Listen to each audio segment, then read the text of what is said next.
Hi, everyone. Thanks for tuning in to another pre-conference interview. My name is Chris Wharton. I'm co-chair of the conference along with Glenn Cochran. And today I'm talking to Emily Albertsen from Bow Valley College. Welcome, Emily. Thanks for taking the time to do this. Hi, no problem. So, I guess we should start. You're presenting with some of your colleagues at the conference. Can you tell us the title and what your presentation's about? Sure, Glenn. Sure, Chris. That's okay. We're presenting together. There'll be four of us, and we're presenting on meeting the needs of ESL literacy youth. And we teach at Bow Valley College in a program called the Bridge Program, which is a program that deals with youth learners from 18 to 24, 25 years old, who all have ESL literacy backgrounds. So they have generally interrupted education, anywhere from 0 years of formal education to maybe about 8 or 10 years of education. Wow. And we're dividing it into sort of four key aspects of our teaching in our program. We're going to discuss the ways that we develop literacy with our learners. We have a project-based learning course that we do as well, so we're going to talk about the value of project-based learning. We're going to talk about the ways that we use technology and the ways that we develop digital learning and digital literacy for our learners. And then we're going to talk about math. We have a math program and what we do with numeracy, financial literacy, and also basic math skills. Wow, okay. That sounds like a lot to put into your presentation. I think so. Do you want to tell us maybe the one or two key points or takeaways from the presentation?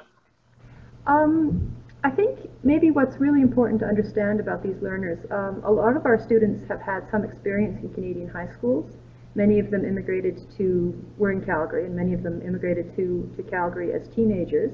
And so if they were younger than 18, they would have been put into our high school system, but they wouldn't have been successful in terms of, if you measure success by graduating from high school, they wouldn't have been successful there. And many of these students, I think, get a reputation for being difficult for one way or another. And I think one of the most important things to realize is to see these young people and their entire lives, and you see the struggles that they're facing and the layers and layers of challenges that stand in between them and an education. Many of our learners some of them are here by themselves. Either they've been orphaned or they've been sent by themselves. Some of them are here with families, but they might in fact be the member of their family that has the highest level of English and in fact the highest literacy level. And so they're often the ones who are translating for their parents. And many of them are working one or possibly two jobs as well as attending school full time. They're trying to support themselves, their families, send money home. So I think maybe one of the things to realize is all of the challenges that face these young learners. And then in terms of what we do, gosh, there's a lot that goes into our program, into what we do with our teaching, but one key thing is the development of strategies for learning, strategies for reading, strategies for writing. A lot of these our students haven't had the chance to develop, and so we have sort of an explicit focus on the development of strategies. And we try to develop materials. We write most of our own materials for our learners, and we try to develop materials that also bring in some of the knowledge that they kind of missed out on, and not having certainly not having a high school education, and many of them not even having an elementary school education. And so we try to bring in the strategies and some of the content that they're missing, with the focus still being on the development of reading and writing skills. Right. Wow. Yeah. I mean, language. When you talk about it like that, language is such a small part of it. I mean, it's definitely a key part, but there's just so much. Eh? Yeah.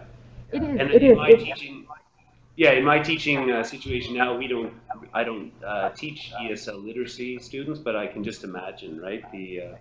And you got to have such respect for these learners. You do, and many of our students, they present in some ways as Canadian teenagers might. Many of them sound quite Canadianized. They have good slang, the ways they choose to dress, the music they listen to, and they come in and in some ways, of course, they're so enormously accomplished and competent in terms of what they've survived and what they've been able to do in coming to Canada.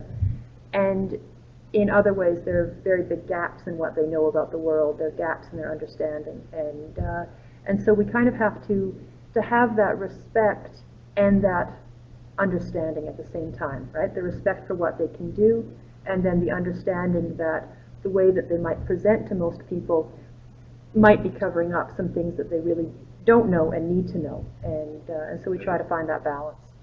Right. No, I find that fascinating. There are other quite a few other presentations at the conference on ESL literacy as well. Have you had a chance to look at some of those? Yes, I'm very excited to see that there's good representation for ESL literacy, and one of my colleagues at Bow Valley College is Shelley McConnell, and she's always a fantastic presenter, so I'm really excited to see her presentation and then as many of the others as I can get in. Excellent, good. Yeah, we've tried to schedule them so they're not concurrent, right? So that will be good. All right, well, Emily, thanks so much for taking the time again to do this, and we'll see you in Lake Louise. All right, thanks. Thank you very much, Chris. Thanks.